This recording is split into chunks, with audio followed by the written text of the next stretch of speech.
Mystery thriller जीत घोष।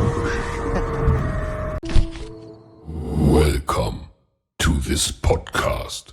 आप मानो या ना मानो, कभी कभार हमारी परिस्थिति ऐसी हो जाती है कि ऐसा लगता है कि इस दुनिया में जीने से अच्छा मर ही जाना सही है।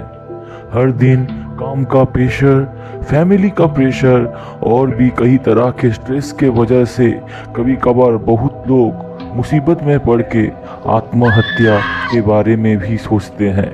लेकिन प्रश्न ये आना चाहिए कि क्या आत्महत्या करना सही है या गलत।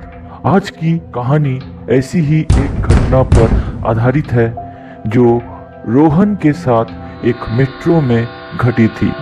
रोहन एक प्राइवेट कंपनी में काम करता था और आए दिन उसके ऊपर काम का बहुत ही प्रेशर रहता था क्योंकि वह एक सेक्टर को लीड करता था। एक दिन काम करते करते बहुत रात हो चुकी थी और वो जो काम किया था वो काम उसके बॉस को पसंद नहीं आया था।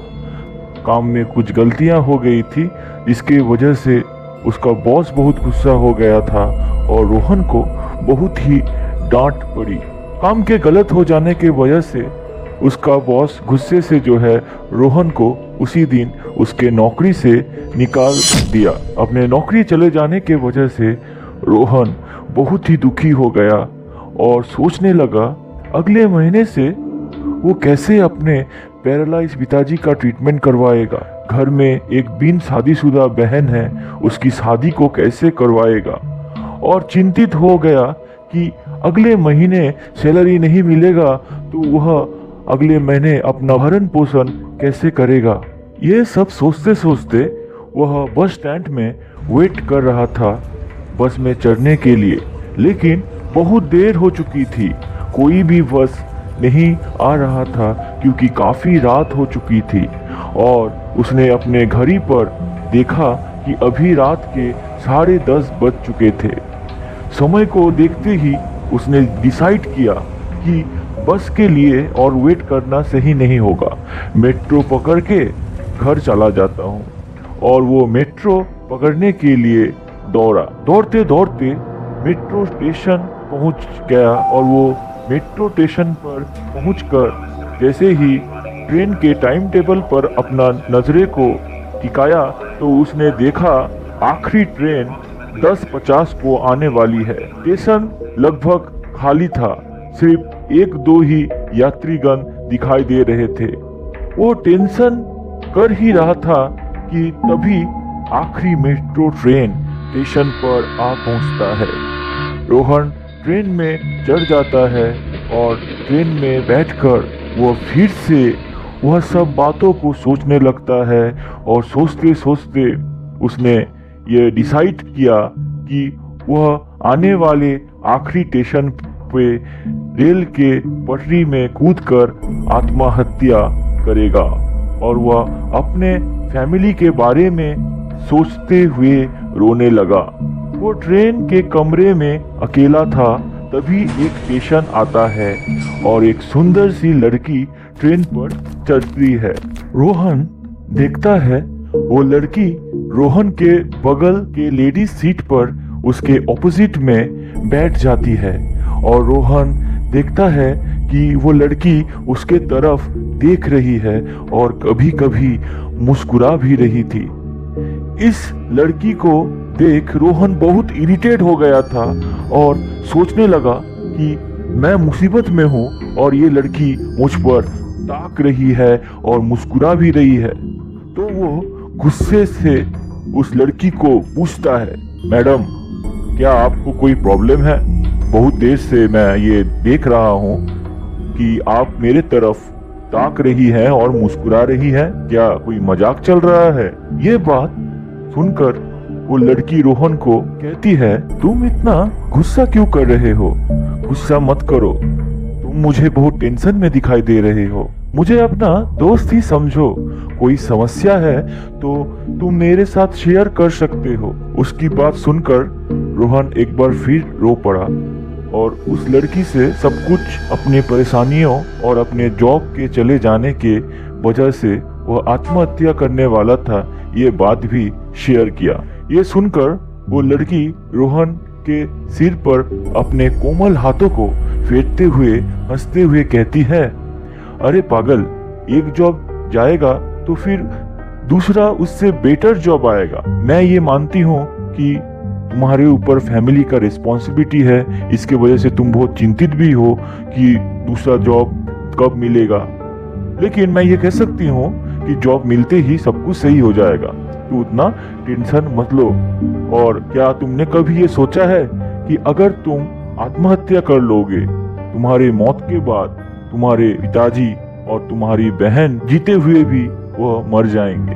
आत्महत्या करना सही डिसीजन बिल्कुल भी नहीं है, बल्कि हमें ऑलवेज सॉल्यूशन को फाइंड आउट करके सॉल्व करना चाहिए और आगे बढ़ने की कोशिश करना चाहिए, ना कि निराश होके अपना जिंदगी को खत्म कर लेना चाहिए। और वैसे भी तुम टेंशन मत लो, मेरे कंपनी में एक मैनेजर की पोस्ट खाली है, मैं तुम्हें एड्रेस दे देती हूँ और कॉन्ट्रैक्ट पर्सन का डिटेल्स दे देती हूँ। तुम कल को उस कंपनी में जाके उस कॉन्ट्रैक्ट पर्सन से मिल लेना और ये कहना कि प्रिया ने मुझे भेजा है मैनेजर की पोस्ट में नौकरी करने के लिए। आशा करती हूँ तुम्हें जॉब मिल जाएगी। ये सब बातों को वो लड़की रोहन को समझाने के बाद रोहन चैन से सांस लिया और खुश हो गया कि कल सब कुछ ठीक हो जाएगा।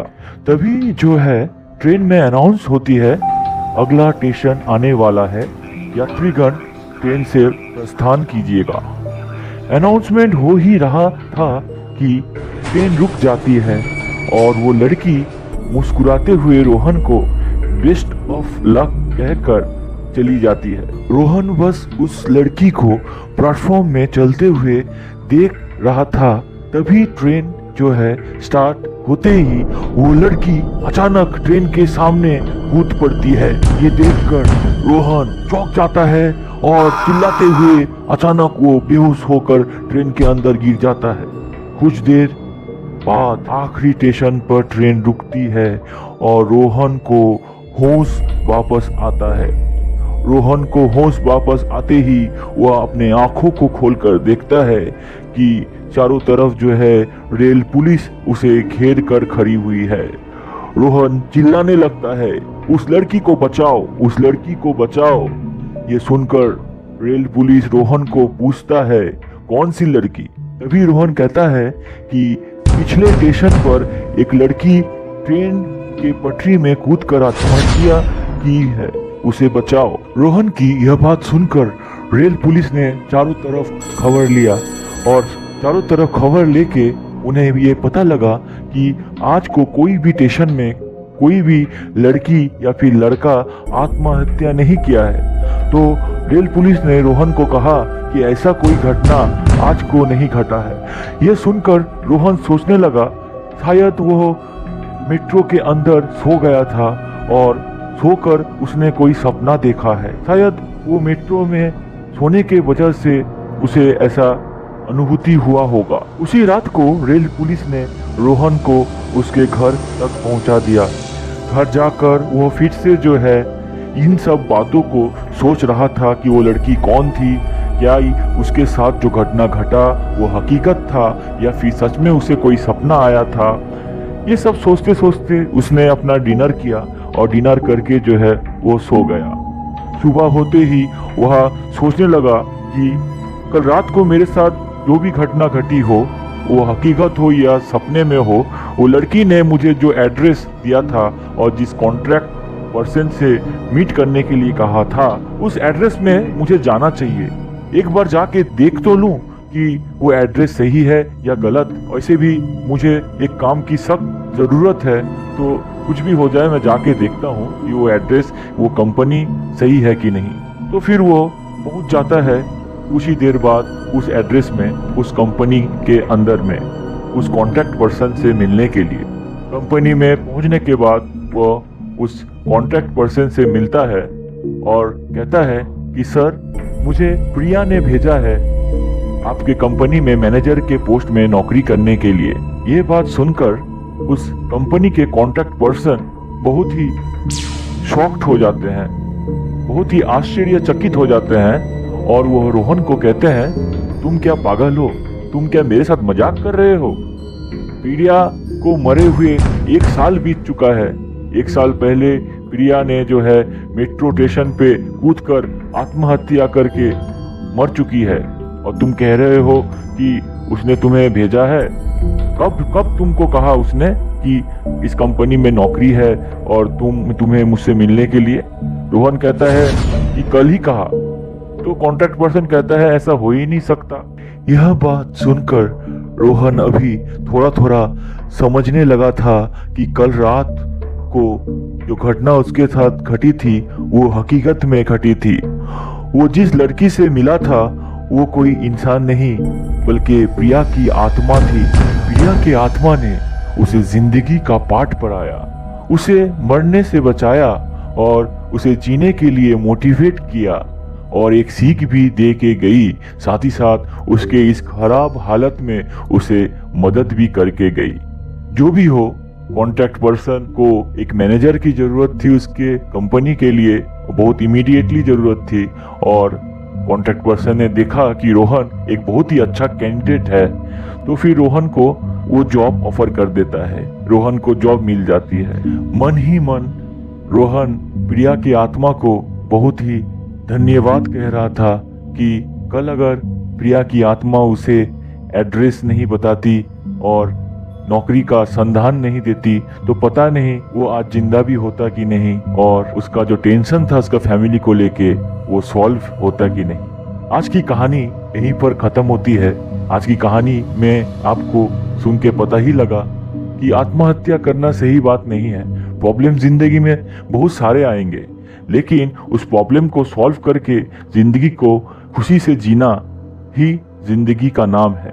ये कहानी अगर आपको पसंद आए तो चैनल को सब्सक्राइब कर लीजिए और अपने दोस्तों के साथ भी शेयर कीजिए। इसी तरह के कई और भूतिया कहानियों को सुनने के लिए आपके स्क्रीन के राइट और लेफ्ट में जो बॉक्स दिख रहा है उस बॉक्स में कहानियों को क्लिक करके सुनते रहिए और एंजॉय कीजिए।